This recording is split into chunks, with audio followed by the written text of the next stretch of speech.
Hi and welcome back to the That's Business channel, where you learn the most in the least amount of time. Before we begin, remember to like and subscribe, and don't forget to turn on the notification bell to never miss a video.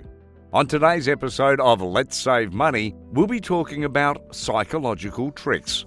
Saving money can be difficult and frankly, sometimes feels impossible. But saving money is a crucial part in any budget, and therefore it's important knowledge to have.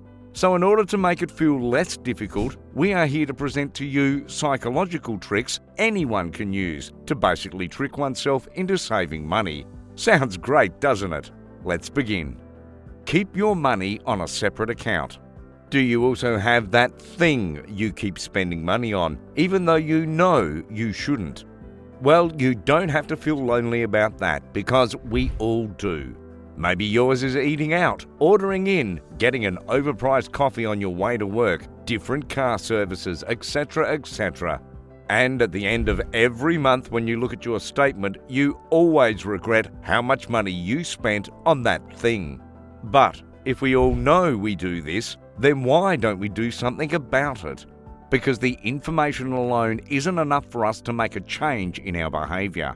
Therefore, I present to you psychological trick number 1.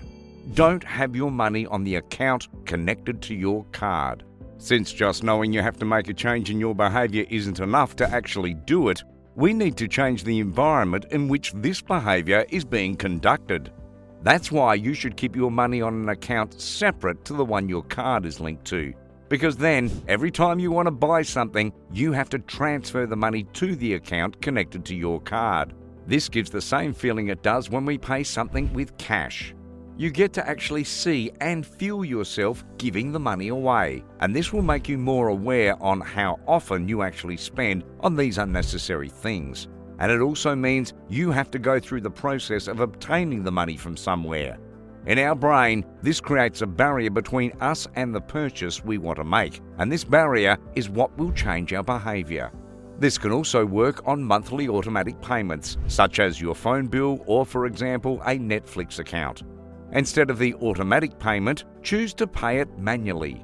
Just make sure to get the invoice electronically to not have to pay for the printing and shipping and then pay it manually every month. Maybe you'll choose not to pay for Netflix one month and save some money there. Often when we have trouble saving money, we feel like we don't even know where our money is disappearing to. Practicing this trick helps us be more aware and in turn more cautious of where we choose to spend. Give yourself time to think. Telling yourself to simply stop buying stuff would be great if it actually worked. It might for some people, but most of us don't have that kind of discipline. So, instead of trying to fight yourself on whether or not to buy something, tell yourself you can buy it, if in 1 week you still feel like you need it. This way, you stop the impulse buying. We all know the urge or feeling like we need to have something, so we buy it, and quite often after a few days we realise we could have survived without it. I'm not telling you to stop shopping altogether, but give yourself a week. If you still feel the need of the thing you want to buy, then by all means, buy it. Giving ourselves time to reflect over a purchase we want to make is a very simple psychological trick. It works well because it doesn't tell us what we can or cannot do. It just says, pause and think. This trick can also be called to sleep on it. I'm sure you've heard someone say, I just have to sleep on it before I make a decision. This is actually a great way of making decisions. When we sleep, our brain reflects over the things that happen during the day and sifts out what's not important. When it comes to shopping, our brain has now been taken out of the stressful impulse of buying something and can make a calmer decision. I personally think you should sleep on it more than once, which is why I recommend giving yourself a week. Do inventory. This is actually really simple but often overlooked. It works like this. Before buying something new, do inventory at home to see what you have in that category already. For example, sunglasses. You see a pair of sunglasses in the shop and you love them, so you want to buy them. Whether you want to practice the previous trick of waiting a week or not before you buy them, go home and do inventory on your sunglasses. How many do you have? What different kinds? Do you still like them? Try them on and check if you really need a new pair. Maybe you'll find a pair you forgot about. This way, the urge of buying something new is replaced with the feeling of finding something old that now feels new. Or the feeling of needing a pair of sunglasses is replaced with the realization that you already have a few pairs and you actually don't need more. This psychological trick is all about changing the way your brain thinks in the situation connected to justifying a purchase. Try it out. Don't shop hungry. This goes for both grocery shopping and other things shopping. Shopping while hungry is like setting your own trap and walking right into it. Let's start with grocery shopping, for example. Shopping for food while hungry makes you want everything. Everything looks tasty and you are badly misjudging how much food you actually need. And before you know it, you have spent way more than you intended to. So do yourself a favor and eat before you go to the grocery store. When it comes to shopping anything other than food, the same rule applies. Eat before going shopping. This is an easy way to save money because what do you do if you get hungry while out shopping? You sit down at a cafe or restaurant and you eat. In other words, you spend money. So prepare yourself for a day at the mall by eating beforehand. And if you are the kind of person who gets hungry even though you just ate before you left home, then bring a bottle of water and a protein bar. Fill your belly with something else that won't empty your wallet. No more online shopping. Online shopping is very easy and it has truly simplified everything. You can literally buy anything with just a few clicks.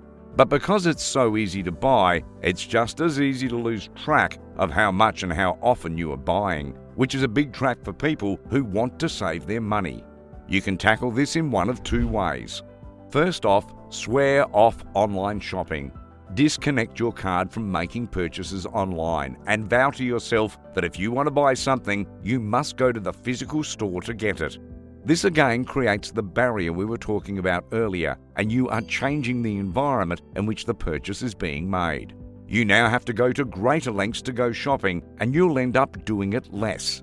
If you, for some reason, cannot go to the physical stores but still want to limit your online shopping, then here is a second way you can tackle this. Implement the first trick mentioned in this video of not having your money on the account connected to the card. This way, you still have to go through a barrier to make the purchase. And you are again changing the environment by taking away what makes online shopping so simple and dangerous. No more shopping with just a few clicks. Make everything double. Now this can be a way of constantly saving money, but it can also be a real wake-up call for you. Every time you buy something that you don't have to survive, meaning things that's not your rent or insurance, but things like eating out, a new piece of clothing or shoes, trading up your phone, decorations for your home, a new video game, and so on. When you buy those things, pretend it costs double than what's on the price tag, and make a deal with yourself that every time you buy something like that, you have to put away the same amount you just spent into your savings account. This way, you will clearly see how much you actually spend, and it will make you think twice about every purchase you make. Doing this can go hand in hand with another kind of thinking. When it comes to making big purchases like a new car or a new phone, think, if you cannot afford it twice in cash, then you cannot afford it. We all want to have that expensive new car, but first of all, it doesn't have to be expensive to work. And secondly, most of the time, it's not within our budget. So I'll say it again, if you cannot afford it twice in cash, then you cannot afford it. We have now reached the end of the video. I hope you learned something new. I know I did. Let us know in the comments what you would like to see next. This was Let's Save Money on the That's Business channel. Thank you for watching and take care.